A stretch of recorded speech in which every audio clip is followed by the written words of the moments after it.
Fala, turma.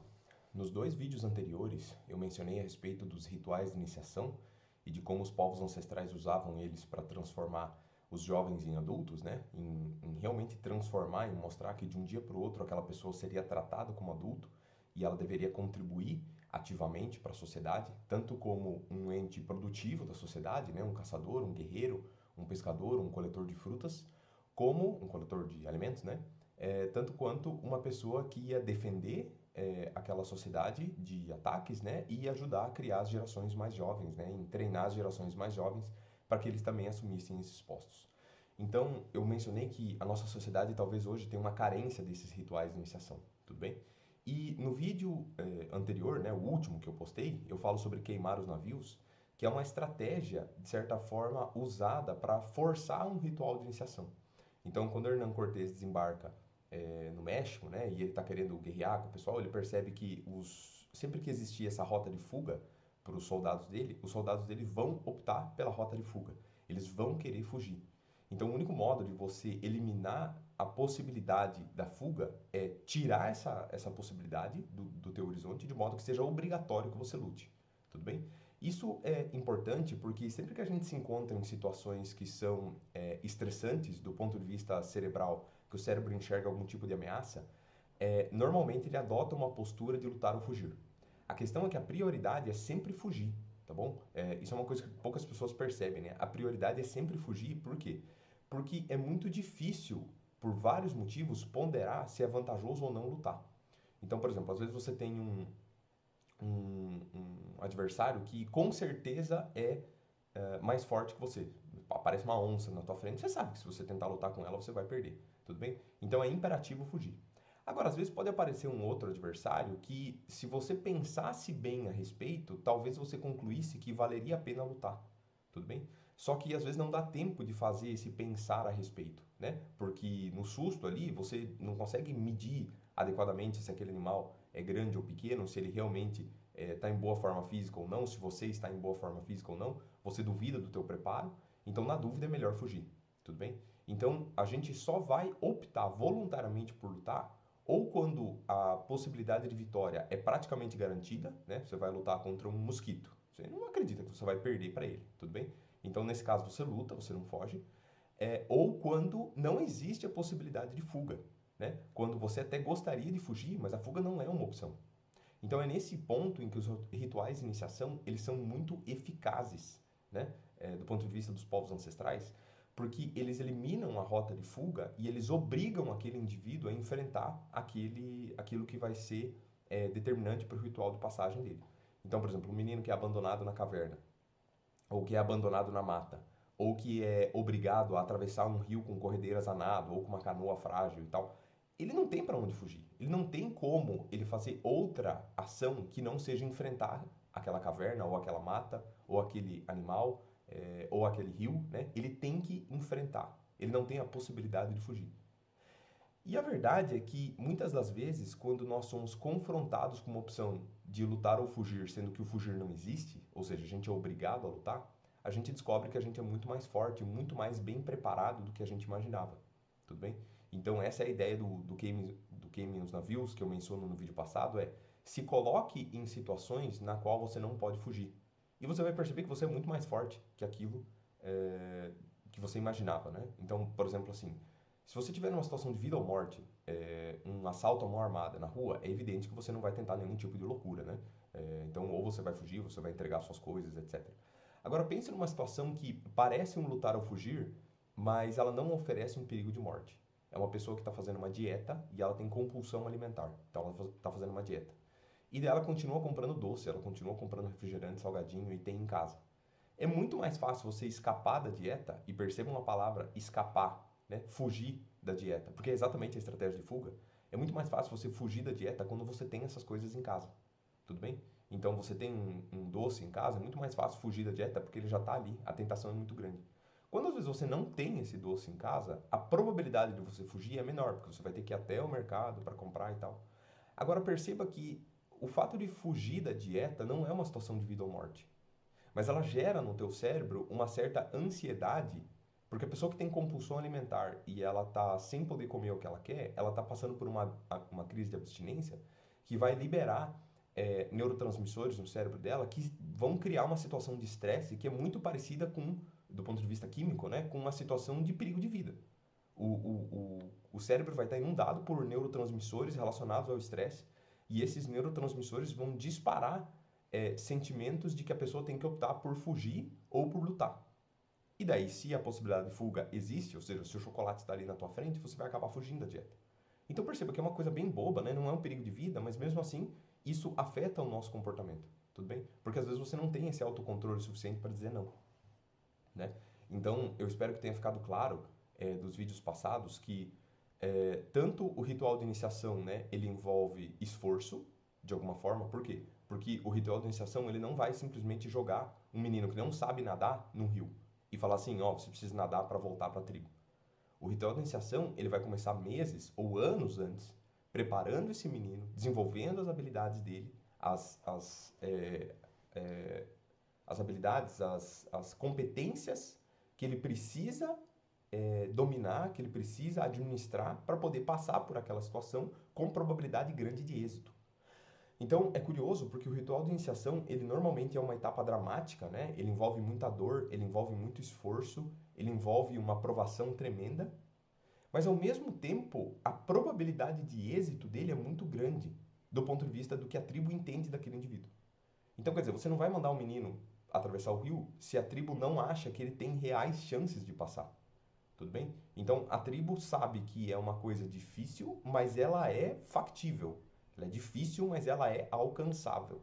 É a mesma coisa, o equivalente para o ritual feminino, né? O ritual feminino normalmente está associado aos primeiros ciclos menstruais, que vai culminar no parto. O primeiro parto normalmente é muito dramático para a mulher, porque ela é uma situação muito assustadora, na qual ela sabe que ela vai sentir muita dor, né? Principalmente nos povos ancestrais, você não tinha cesárea, você não tinha analgesia, né? Ela sabia que ela ia passar por muita dor e ela tinha que ser preparada para isso.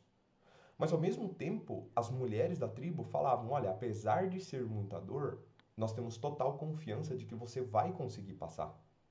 A probabilidade de que aquela mulher não conseguisse passar pelo parto era menor do que a probabilidade de que ela conseguisse. Tudo bem? Então isso era importante, porque é um ritual que mostra que, apesar de existir muita dor, também existe muita força no indivíduo, tanto no menino que atravessa o rio a nado, quanto na menina que vai ter o primeiro parto. Existe muita dor, mas existe muito sacrifício, mas existe também muita probabilidade de êxito, e é justamente o êxito numa situação muito difícil que confere a honra daquele ritual de passagem. Porque não tem glória, né? Se a coisa for muito fácil. Eu mencionei isso em vídeos atrás. Não tem glória você vencer um desafio que é muito fácil. Porque é fácil, qualquer um faz. A glória está em você vencer algo que é difícil, algo que envolve esforço, algo que envolve algum tipo de provação, algo que envolve um sacrifício material, algum sacrifício de qualquer tipo, né? Que você tem que fazer em prol de um objetivo. Esse tipo de situação é a que dá dignidade para a pessoa que está passando por aquele ritual. Nesse sentido, é importante trabalhar não só a eliminação das rotas de fuga, né, que seria uma forma artificial de você obrigar a pessoa a lutar, mas uma outra estratégia seria você trabalhar mentalmente a pessoa para que ela elimine a dúvida de que ela é capaz de vencer. Então isso é uma coisa que mudou muito de uns anos para cá, né? Porque quando eu entrei na graduação em 2007, a psicologia ainda era vista como uma área de atuação que lidava com pessoas que eram mentalmente transtornadas. Então a pessoa não era doente o suficiente para ir num psiquiatra e tomar uma medicação, mas ela era mentalmente desequilibrada a ponto de que ela precisa de um terapeuta ou de um analista, né? Dizendo para ela como ela tem que se comportar, como ela tem que agir, como ela tem que enfrentar certas situações. E no decorrer desses últimos anos, ficou muito claro que a psicologia não é isso, né? A psicologia está relacionada a você tirar o máximo potencial de uma determinada pessoa no que tange as suas capacidades mentais. Então, por exemplo, hoje nós temos times de elite, qualquer time de elite, uma seleção brasileira de futebol, um time da NBA, um time né, qualquer time muito grande de qualquer esporte que tenha muito dinheiro envolvido, o pessoal tem psicólogos no time.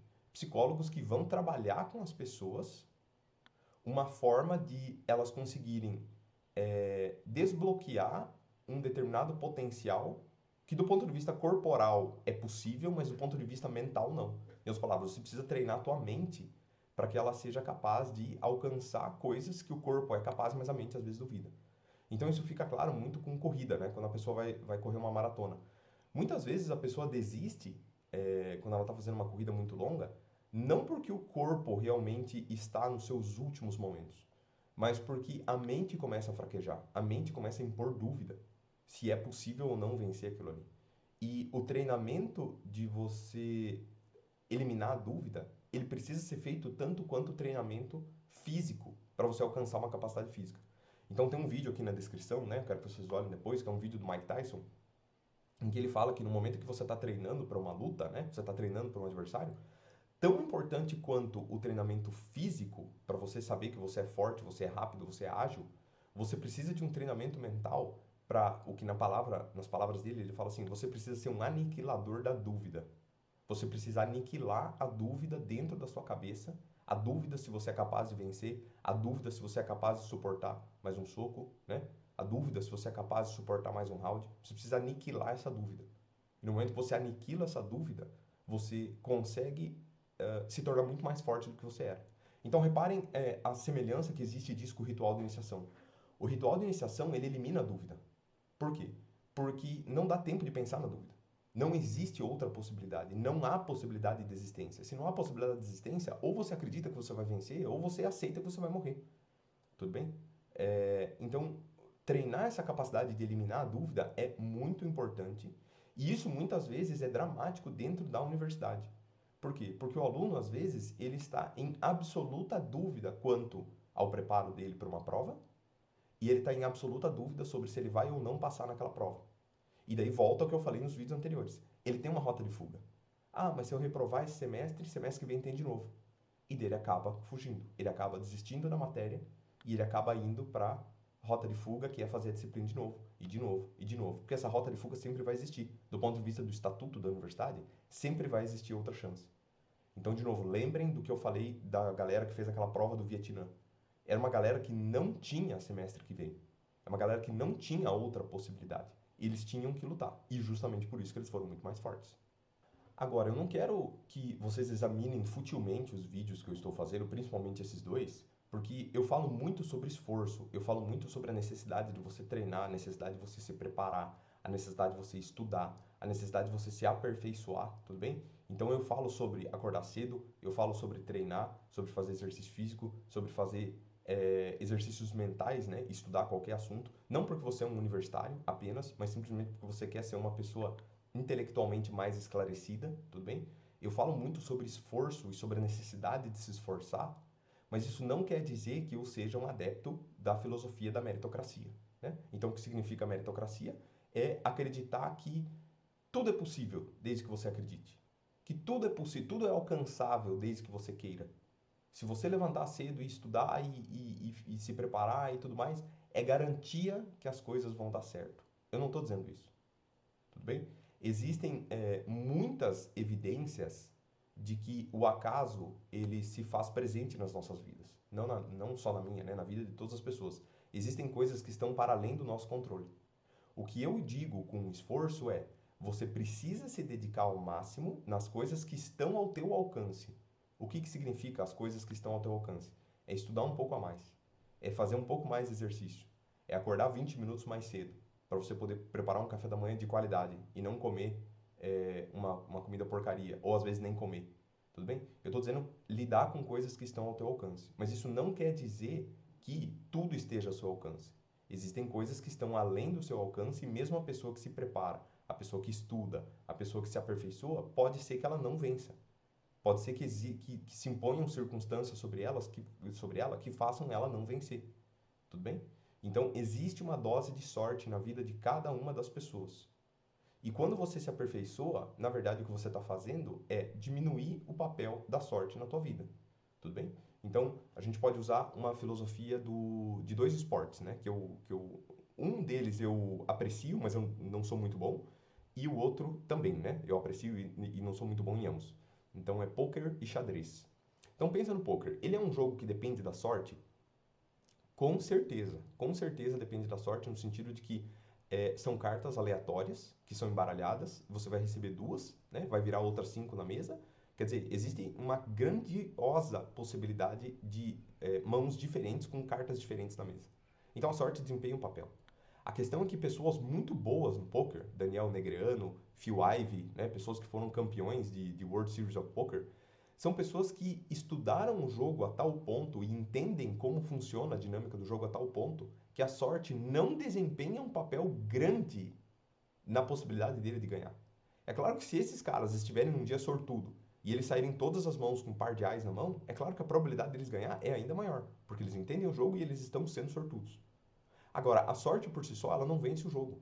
Se eu tiver muita sorte, mas estiver jogando contra um Phil Ivey que não tem sorte, mesmo assim, o entendimento dele do jogo vai ser capaz de obliterar todas as chances que eu tenho de ganhar. Ele mesmo sem sorte, ele domina o jogo a tal ponto que ele vai ganhar de mim.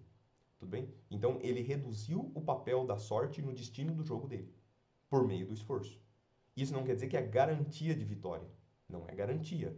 Né? O cara pode sair com um par de ás, eu com 3 e 4, mas eu fazer uma sequência e eu ganhar da carta do cara. Tudo bem, mas isso é sorte. Quantas vezes a sorte vai sorrir para você? Muito poucas. Então, é melhor confiar no esforço, porque a sorte às vezes não vai aparecer na hora certa. A analogia do xadrez é semelhante, né? Quando dois jogadores de xadrez jogam um contra o outro, principalmente em alto nível, né? Campeões mundiais, grandes mestres, nós temos que entender que eles nunca esperam que o outro oponente, né? Que o outro jogador vai fazer um erro no jogo. Então eles estão lá sempre jogando, esperando o melhor lance, mas pode ser que em determinadas situações o oponente vá lá e cometa um erro. O erro do oponente é uma coisa que está além do alcance do jogador. Então, eu estou jogando contra outra pessoa, se a outra pessoa erra, isso é uma coisa que está além do meu alcance. Isso se manifesta para mim como sorte. Tudo bem? Então, eu tive a sorte do meu adversário errar, porque isso não era uma coisa que eu podia controlar. Agora, se o meu adversário errar, eu só vou ser capaz de capitalizar em cima do erro dele, ou seja, de lucrar em cima do erro dele, se eu tiver preparo para entender aquela situação como um erro.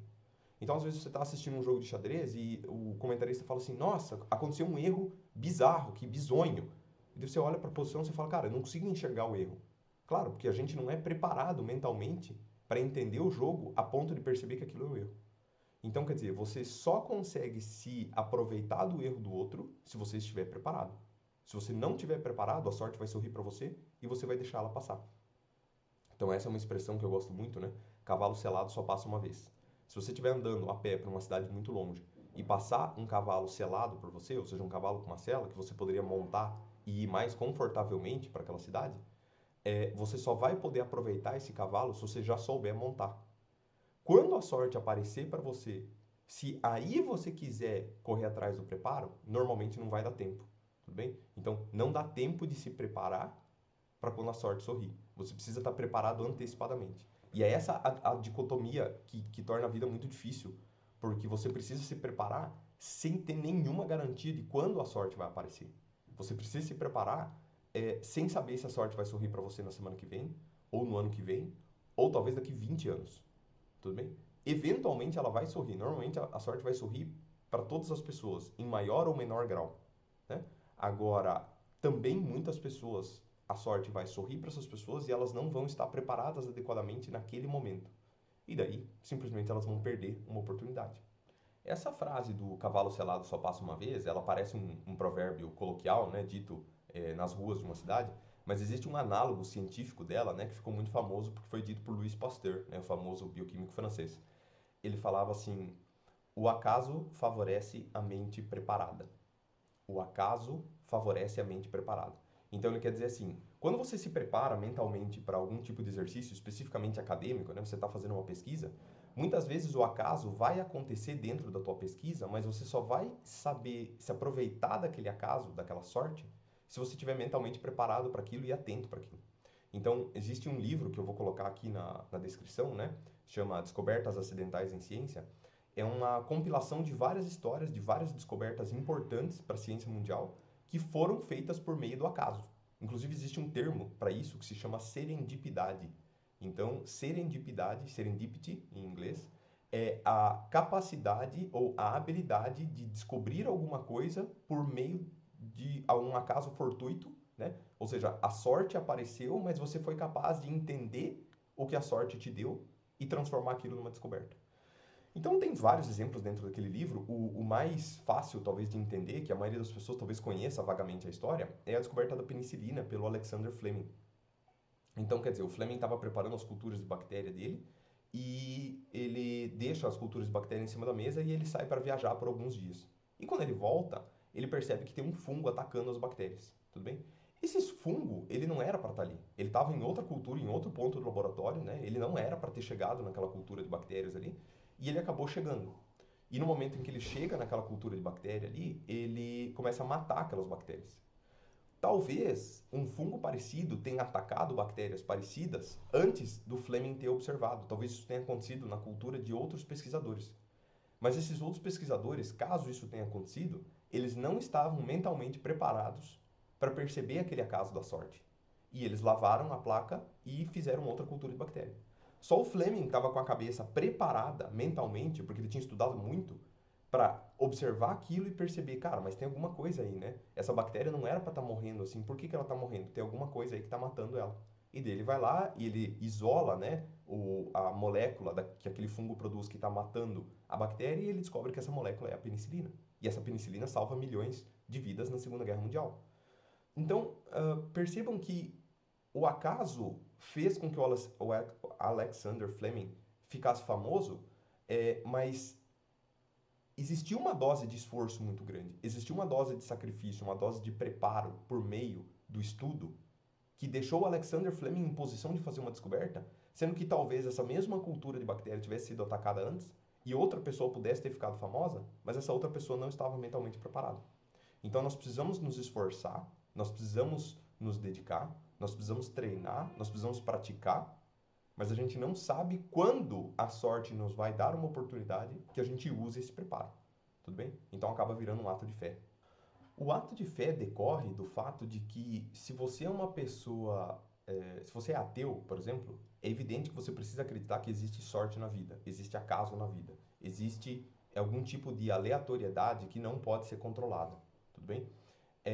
No entanto, se você tem algum tipo de religião, não necessariamente cristão, né? Mas você pode ser cristão, você pode ser judeu, muçulmano, etc. Qualquer tipo de religião que tenha uma entidade superior que seja responsável, de alguma forma, pela tua vida e pelo teu destino, as pessoas normalmente usam frases do seguinte tipo: nunca foi sorte, sempre foi Deus.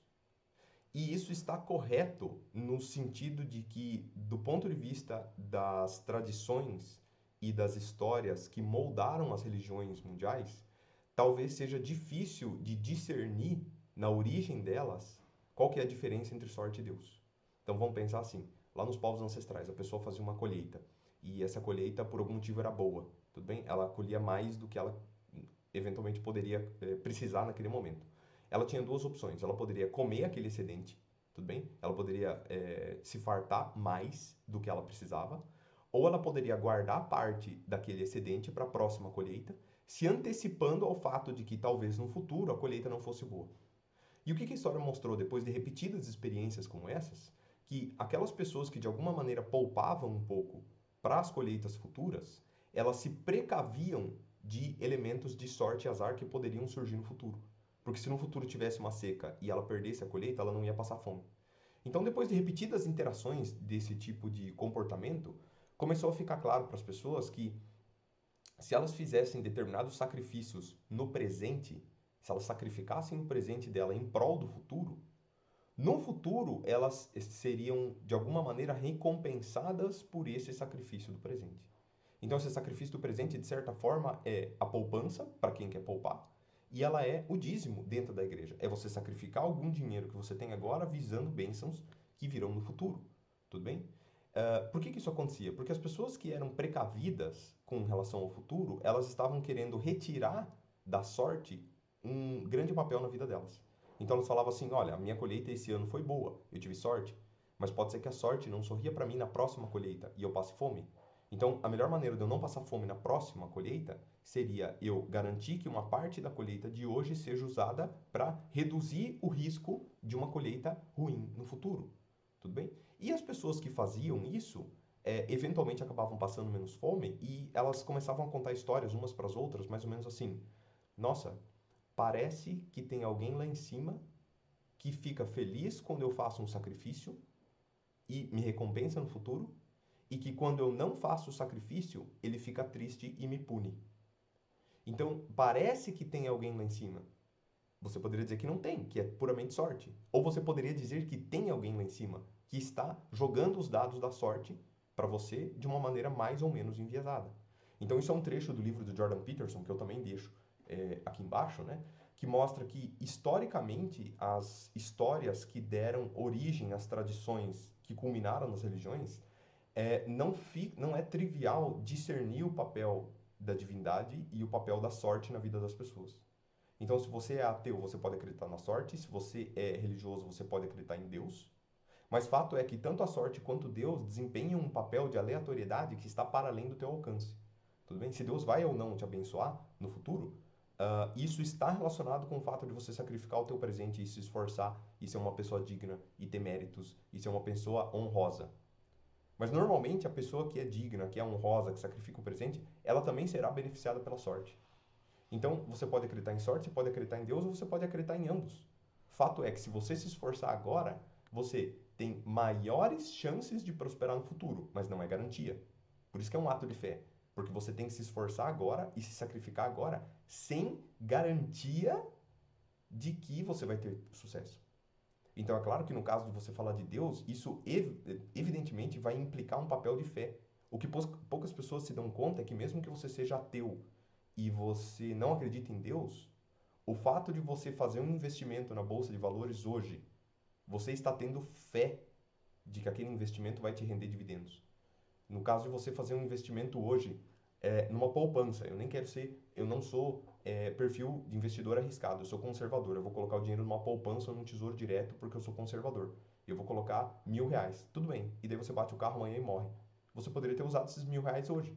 Mas não, você sacrificou hoje sem a garantia de que você vai usufruir disso no futuro. Você tem fé que você vai usufruir disso no futuro. Então a sorte, ela vai desempenhar um papel que está muito próximo do papel da intervenção de vida divina na vida de muitas pessoas. E é por isso que a gente tem que se esforçar sempre, a gente tem que estudar, a gente tem que se preparar, a gente tem que fazer o bem, mas nós não podemos acreditar na meritocracia como sendo uma garantia de sucesso, porque é isso que a meritocracia prega. Ah, não, o teu destino está nas tuas mãos. Se você acordar cedo e você se esforçar, é garantia que vai dar certo. Gente, não é garantia. É uma probabilidade. Então, percebam, esse acordar cedo, da sorte, né, também está relacionado à fé. Deus ajuda quem cedo madruga. Quem acorda cedo, quem se esforça, né, acorda cedo, sacrifica, vai alcançar. Agora, tem muitas pessoas que acordam cedo e pegam 3 ônibus e vão trabalhar por R$ 1.500, por um salário mínimo. Tudo bem? Essas pessoas, você vai dizer que elas não estão vencendo a vida porque elas não querem? Porque elas não estão se esforçando o suficiente? A pessoa que acorda às 4 da manhã para pegar 3 ônibus, chega em casa às 9 da noite, ela não está se esforçando o suficiente? Porque a meritocracia também vende essa ideia que se você se deu bem, você se deu bem porque você merece e automaticamente a pessoa que se deu mal, a pessoa se deu mal porque ela também merece se dar mal. Tudo bem? Essa é uma visão da meritocracia que é muito tirana, né? E eu tenho 2 livros aqui do Michael Sandel, Justiça e O que o Dinheiro Não Compra, né? E o terceiro livro dele, eu não tenho em papel, eu li ele no Kindle, né? Mas eu vou colocar a foto aqui do lado, a descrição embaixo, se chama A Tirania do Mérito. E é justamente isso que ele aborda. Ele fala assim, olha, a meritocracia, ela é tirana no sentido de que ela não existe, né? Existe um papel de sorte desempenhado na vida de todas as pessoas. Tem um vídeo no Veritasium, que eu vou colocar no canal aqui embaixo também, que mostra como pessoas de sucesso, elas são abarcadas em maior ou menor grau pela sorte. E o Michael Sandel explora várias circunstâncias nas quais isso acontece, tudo bem? Eu vou colocar alguns trechos, né, do livro dele aqui do lado, para vocês verem, porque eu acho que vale a pena a leitura toda, mas eu vou colocar só alguns aqui para fomentar essa discussão. O primeiro trecho que eu vou colocar é esse aqui, ó. Os afortunados raramente se contentam com o fato de serem afortunados. Além disso, eles necessitam saber que eles têm o direito à sua boa sorte. Desejam ser convencidos de que merecem e, acima de tudo, que a merecem em comparação com os outros. Desejam acreditar que os menos afortunados também estão recebendo o que merecem.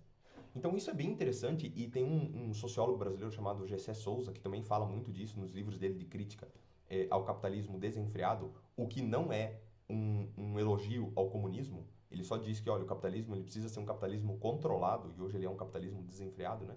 Ele diz o seguinte, que não basta a pessoa ter mais, ela precisa de alguma maneira legitimar o que ela tem. Porque se você tem mais simplesmente porque você roubou, você não tem aquilo de maneira legítima. E a sociedade não legitima a pessoa que rouba. Agora, a pessoa que rouba, mas que consegue, nesse roubo, passar um verniz de que aquilo foi uma conquista, a sociedade vai aplaudir essa pessoa. Tudo bem? Então é isso que ele fala. Você não basta você ser bem afortunado, você ter boa sorte. Ou você ter bênção, do ponto de vista da igreja. Você precisa acreditar que você mereceu aquilo ali. Então a meritocracia se fala em merecimento, tudo bem? E não apenas na conquista. Do ponto de vista social e econômico, esse merecimento está relacionado ao esforço. Então eu me esforcei mais, eu mereço vencer. Do ponto de vista religioso, esse merecimento de bênçãos, porque daí se você tira o papel da sorte, você coloca Deus, daí o que era sorte vira bênção, né? Vira efeito divino. A pessoa que merece mais, ela também é mais honrosa, ela é mais digna, ela é mais pura, por isso que ela mereceu mais, tudo bem? Então você precisa legitimar as tuas conquistas com algum tipo de merecimento. Então, para isso ser verdade, você precisa colocar na conta das pessoas que não ganharam o fato de que elas não mereceram ganhar e por isso elas são menos merecedoras, tudo bem? E isso faz com que as pessoas que estão fracassando se sintam muito mal, porque elas vão criar na cabeça delas a ideia de que elas são as únicas responsáveis pelo fracasso, o que não é verdade, né? Então a pessoa que perdeu tudo num furacão agora, teve o furacão Milton nos Estados Unidos, a pessoa perdeu a casa, né? E daí você vai falar assim, não, essa pessoa perdeu a casa porque ela é estúpida, ela não sabe parar um furacão, ela não se preparou para um furacão.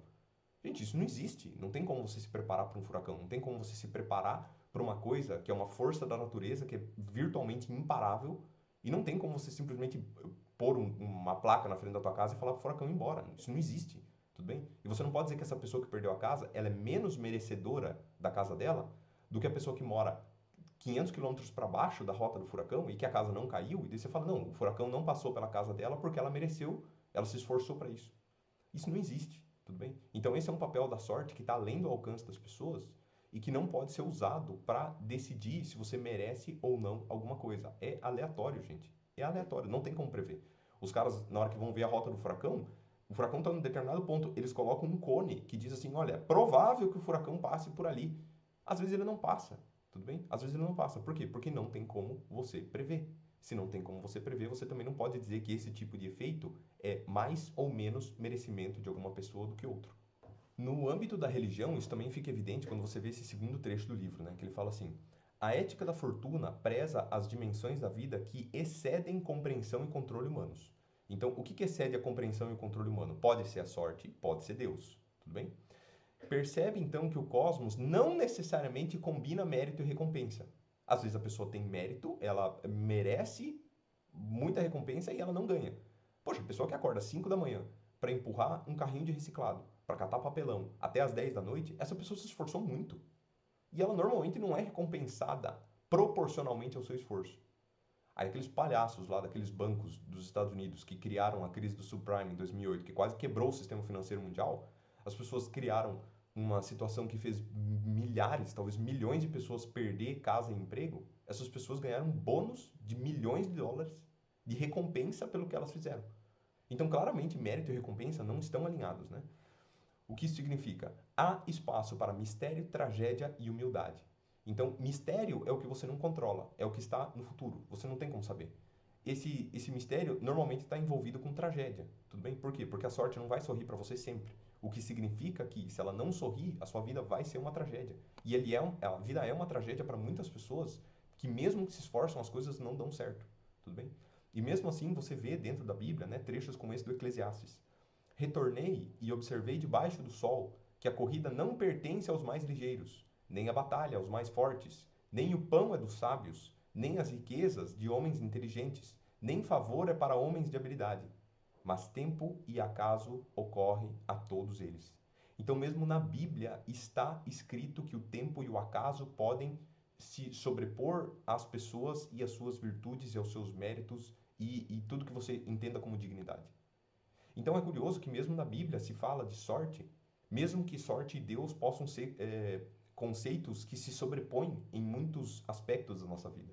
Para duas pessoas que passam por situações semelhantes, se uma for cristã ou muçulmana, ou tiver algum tipo de religião qualquer, e a outra for ateu, as duas pessoas podem interpretar o mesmo tipo de fenômeno, uma dizendo que é sorte, a outra dizendo que é Deus. Tudo bem? Por isso que as pessoas escrevem lá no adesivo que põe no carro, nunca foi sorte, sempre foi Deus. Porque elas acreditam em Deus. Poderia muito bem um ateu colocar um adesivo no carro dizendo nunca foi Deus, sempre foi sorte. Isso não estaria conceitualmente errado. Por quê? Porque discernir o que é Deus e o que é sorte na vida das pessoas é muito difícil. E por fim, entra um outro aspecto da meritocracia que o discurso meritocrático que começou muito com o neoliberalismo, né, 2000, da década de 90 para cá, mas principalmente do ano 2000 para cá, né, essa ideia de mercados globalizados e tudo em prol do dinheiro e tudo em prol das finanças, e Milton Friedman dizendo que todas as empresas, elas são, o desejo máximo que elas têm que ter é retorno para os acionistas, o que é absurdo, né? Se você percebe o que isso causou, é mais ou menos essa descrição aqui, ó.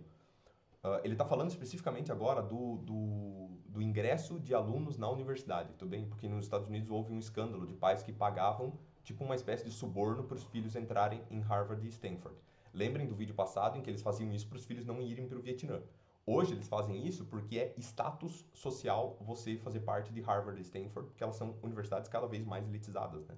Então ele fala assim, o contraste entre a entrada com base no mérito parece óbvio. Quem entrou com credenciais brilhantes, legítimas, se orgulha da conquista e considera que o fez por conta própria. Eu vejo muitos alunos falando isso. Não, professor, eu mereço estar na Universidade Federal porque eu passei no vestibular. Né? Isso é ilusório, gente. Ainda que seja verdade o fato de que a entrada reflete dedicação e empenho, sim, não estamos dizendo que a pessoa não estudou, não se pode dizer que foi somente resultado da própria ação. E o que dizer sobre pai, mãe e professores que ajudaram ao longo do caminho? Porque muitas das pessoas que passam em vestibulares bons são pessoas que tinham pais e mães que puderam comprar o tempo dos filhos para que eles estudassem. Pessoas pobres não têm essa possibilidade e precisam obrigar os filhos a trabalhar. E o filho que está trabalhando, às vezes ele está se esforçando mais do que o filho do rico que está apenas estudando. E daí você diz que o filho do pobre não passa no vestibular porque ele se esforçou menos? Isso é ridículo, né? Isso sem mencionar os talentos e dons não inteiramente resultantes das ações deles. E a sorte de viver em uma sociedade que cultiva a recompensa e os talentos que eles por acaso têm. Então, quer dizer, o que ele quer dizer com isso? Imagina que você diga, pelo discurso meritocrático, que o Cristiano Ronaldo merece o que ele tem porque ele é muito bom jogando bola. De fato, ele é muito bom jogando bola, tudo bem? Ele é um dos melhores do mundo, né? Ele já foi o melhor do mundo em mais de uma vez, e se não fosse o Messi, ele teria sido o melhor do mundo por mais de 10 anos seguidos, tudo bem? Isso é muita coisa. O cara se esforça muito, ele é muito talentoso, ele tem um dom. Só que ele tem um dom que é apreciado pela sociedade. O fato da sociedade apreciar o dom dele é pura sorte. Porque talvez exista um outro esporte, por exemplo, arremesso de dardo. É um esporte olímpico, né? Esteve no ciclo olímpico desde as primeiras Olimpíadas. Talvez exista dentro do arremesso de dardo uma pessoa que tem tanto esforço e tanto talento quanto o Cristiano Ronaldo e que talvez seja mais talentosa no arremesso de dardo do que o Cristiano Ronaldo é no futebol.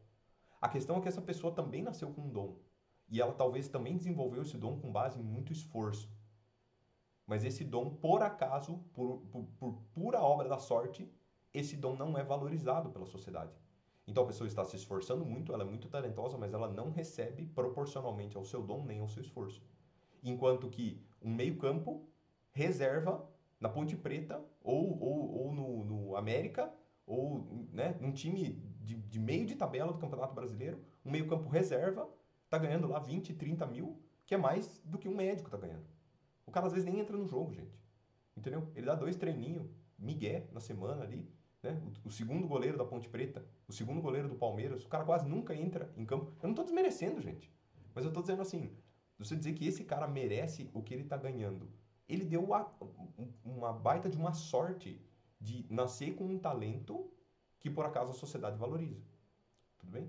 Então é importante a gente perceber que essa sorte, ela está muito próxima da aristocracia. O que era a aristocracia? Você tinha sorte no momento que você nascia. Ou você nascia filho de rei, ou você nascia filho de plebeu. Isso ia determinar o teu futuro. A verdade é que na nossa sociedade existe a sorte de você nascer com determinados dons. Tudo bem? O dom de jogar bola bem, o dom de arremessar dardo bem. Eu vou fazer um vídeo no futuro sobre o Laszlo Polgar, que foi um pedagogo húngaro, né? Que ele disse que qualquer criança pode ser treinada para ser genial em qualquer habilidade. Tudo bem? E ele tornou as filhas dele, as três, né, campeões de xadrez. Porque ele queria mostrar com o xadrez e ele mostrou. A questão é, então, qualquer pai poderia treinar os filhos para que fossem bons no futebol. Isso, em princípio, poderia acontecer. Mas quantos pais têm condições de fazer isso? O Lázaro fez com o xadrez porque ele era muito bom no xadrez. Agora, tem pessoas que talvez não sejam boas e não teriam condições de treinar as filhas no xadrez como ele fez. Tem pais que queriam que os filhos fossem jogadores de futebol, mas eles próprios não são jogadores bons de futebol. Então fica difícil de treinar. Tudo bem? Então a gente tem que entender que o acaso do nascimento, enquanto os dons que você tem e os dons que os teus pais vão fazer aflorar em você, é um elemento de sorte que não está relacionado ao teu esforço ou às tuas escolhas. E o último trecho que eu quero ler do livro, que é também muito importante, é o seguinte. Ele está falando sobre as pessoas entrarem na universidade, né? E ele fala que isso, o discurso da meritocracia, ele corrói sensibilidades cívicas. Então ele fala assim: quanto mais pensarmos em nós como pessoas que vencem pelo próprio esforço e que são autossuficientes, mais difícil será aprender a ter gratidão e humildade. E sem esses sentimentos é difícil se importar com o bem comum. Então, quer dizer, quando a gente acredita que não existe sorte ou que não existe Deus, nós somos tentados a acreditar que a gente não precisa agradecer por nada, porque tudo que a gente ganhou é por conta do nosso esforço. Tudo bem? Agora, seja pela sorte, seja por Deus, tem uma coisa que a religião deveria ensinar, e ela ensina para muitas pessoas, é que elas têm que ser gratas. Tudo bem? A pessoa tem que agradecer todos os dias. Ela começa uma oração sempre agradecendo pelo que ela tem. Algumas pessoas têm mais, outras têm menos. Mas a gente tem de acordo com as bênçãos que Deus quis nos dar ou com as bênçãos que a sorte nos presenteou. Então a gente precisa agradecer. Quando o discurso meritocrático ele toma a forma dizendo que não, é tudo com base no meu esforço, você não precisa agradecer ninguém, além de você mesmo. Tudo bem? E isso é muito perigoso. Por quê? Porque a gente vive uma crise de valores, de gratidão, de humildade, de compartilhamento, de camaradagem, que faz com que hoje as pessoas estejam pregando ódio e ganhando eleições políticas com base no ódio e não no companheirismo. Pessoas querendo matar umas às outras e ganhando eleição porque elas estão prometendo que elas vão matar e elas vão fuzilar outras pessoas. Isso é ridículo, gente. Isso é ridículo. É por isso que a gente está vivendo essa crise de valores tão grande. Porque o ódio, de alguma maneira, está se sobrepondo ao companheirismo, à amizade e ao fato de que, na verdade, nós somos os seres humanos. A diferença deles para os outros animais, eu mencionei isso em vídeos anteriores, primeiro, eles são capazes de contar histórias, segundo, eles são capazes de cozinhar, sim, e isso permite que eles organizem uma sociedade que é diferente das sociedades que os outros animais executam. O ser humano é um animal social. Os ritos de passagem são ritos relacionados a uma sociedade tribal, tudo bem? Isso é determinante. Então, quando a gente perde essa capacidade de ser grato pelas coisas, isso vai dificultar muito que a sociedade avance progredindo em direção à igualdade, equidade, melhor distribuição de renda, melhor distribuição de recursos. Tudo bem? Como eu disse, uma pessoa que é bilionária, ela não necessariamente está se esforçando mais do que a pessoa que acorda às 5 da manhã para puxar um carrinho de papelão. Ela talvez se esforçou de uma certa maneira, porque ela teve acesso a recursos educacionais, a recursos de investimento que o outro não teve, e ela conseguiu de alguma maneira lapidar isso, mas é verdade que depois de um certo ponto também entra um lance de exploração, também entra um lance de espólio, também entra um lance de aproveitamento das situações, né? Inside information e tal. Eu não vou entrar em detalhes sobre isso. Mas eu queria deixar claro aqui para todos os alunos que fazem universidade, vocês têm o direito de estarem na universidade porque de alguma maneira vocês passaram num processo seletivo que valorizou o esforço, vamos colocar entre aspas, de vocês. Alguns estudaram mais, outros estudaram menos, alguns foram para uma faculdade melhor, outros para uma faculdade pior. Outros nem entraram na faculdade. Agora, não entendam isso como produto do esforço único de vocês. Os pais de vocês tiveram um papel. Os professores de vocês pregressos tiveram um papel. As questões do Enem e do vestibular tiveram um papel, porque às vezes caiu a questão exatamente que você sabia responder e não caiu a questão que você não sabia. E foi o contrário para outra pessoa do teu lado. A pessoa caiu o que ela não sabia, não caiu o que ela sabia, e por isso ela tirou uma nota menor que a tua e por isso que ela não entrou. Existe um papel de sorte, tudo bem? E nós não podemos esquecer desse papel na medida em que a gente avança com a nossa vida. Então lembre da sorte ou lembre de Deus, de acordo com o critério que você preferir. Eu gosto de pensar em ambos, tudo bem? Eu, opinião pessoal, eu sou religioso, eu sou cristão, me autodenomino católico. Então, para mim, hoje existe Deus e existe a sorte também. Do ponto de vista científico, eu entendo que existem coisas que são sorte. Eu poderia dizer que Deus fez elas também, mas eu acho que Deus tem... Ele tem muitas coisas para lidar e coisas pequenas do nosso dia a dia não estão necessariamente sendo controladas por ele o tempo todo, né? Eu sou humilde ao pensar que ele tem coisas mais importantes para fazer e é por isso que eu tento cada vez mais pedir menos e agradecer mais. Porque talvez hoje você tenha a vida que você queria ter há 5 anos atrás. E talvez a sorte tenha te presenteado de muitas formas. E você continua pedindo. Na hora que você para pensar, talvez a gente tenha que agradecer mais e pedir menos. Beleza? Continuem se esforçando, continuem se preparando, continuem treinando, né? Porque vocês têm que lembrar da frase do Mark Spitz, um nadador americano, né? Se você falha em se preparar, estará preparado para falhar. Então você tem que estudar com a fé de que aquele conteúdo vai cair na prova. Você não tem garantia disso.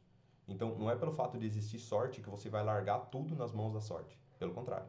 A sorte está na vida de todas as pessoas, mas apenas por meio do preparo, você diminui o papel da sorte na tua vida e você começa a tomar um pouco dessas rédeas. Você não vai tomar tudo, sempre vai existir um determinado elemento de sorte, mas a gente quer minimizar ele, tudo bem? Minimizar ele ao ponto de que a gente possa ter um pouco mais de previsibilidade sobre o nosso destino. Forte abraço, até mais.